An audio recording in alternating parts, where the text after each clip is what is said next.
Yes, ni Paradizo TV twarabiyemeje twarabihaye kandi koko ntago tuzigera tubatenguha n'umunsi n'umwe. Tugeze muri za nkuru ziba zitangaje, za nkuru udapfa gusanga ahandi mu buryo bukoroheye. Rero ni ibintu bitangaje cyane kubona umuntu waguhiritse ku butegetsi murimo muraganira ku meza amwe. Ibyo rero ni byabaye muri Burkina Faso, nibyo tugiye kurebera hamwe mu buryo burambuye. Niba utarakora subscribe uri muracikwa n'ibyiza byinshi tugenda tukugezaho. Kora subscribe ukore no kunzogera iri ku ruhande kugira ngo utazajya ucikwa n'ibyiza byinshi tugenda tukugezaho.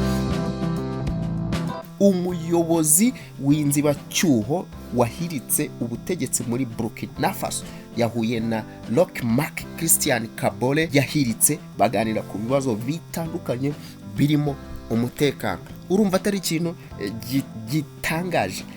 Marc Christian Kabore yahiritswe n'agatsiko ka gisirikare kayobowe na Lieutenant Colonel Paul Henry Damiba muri Mutarama uyu mwaka wa 2022. BBC yatangaje ko Kabore yaganiriye na Damiba aherekejwe na Jean Baptiste nawe wigeze kuyobora Burkina Faso. Bamwe bafashe uko guhura nk'ikimenyetso cyo guhuza impande zitavuga rumwe muri Burkina Faso. Koko byari bitangaje. Bamwe bafashe uko guhura nk'ikimenyetso cyo guhuza impande zitavuga rumwe muri Burkina Faso hagamije gushakira umuti ibibazo byugarije igihugu. Wow!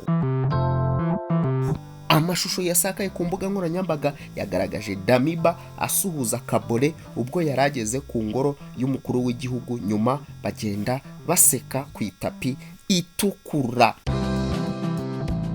Itangazo ryashyizwe hanze rivuga ko Kabore yaragamije kuganira na Damiba ku bibazo by'umutekano no kugarura umwuka mwiza muri politike y'igihugu. Damiba yahiritse Kabore amushinja kunanirwa kugarura umutekano by'umwihariko imitwe yitera bwoba. Ubutegetsi bwa gisirikare bwatangaje ko inzibacyuho izamara imyaka 3 mbere yo gutegura amatora. Wow.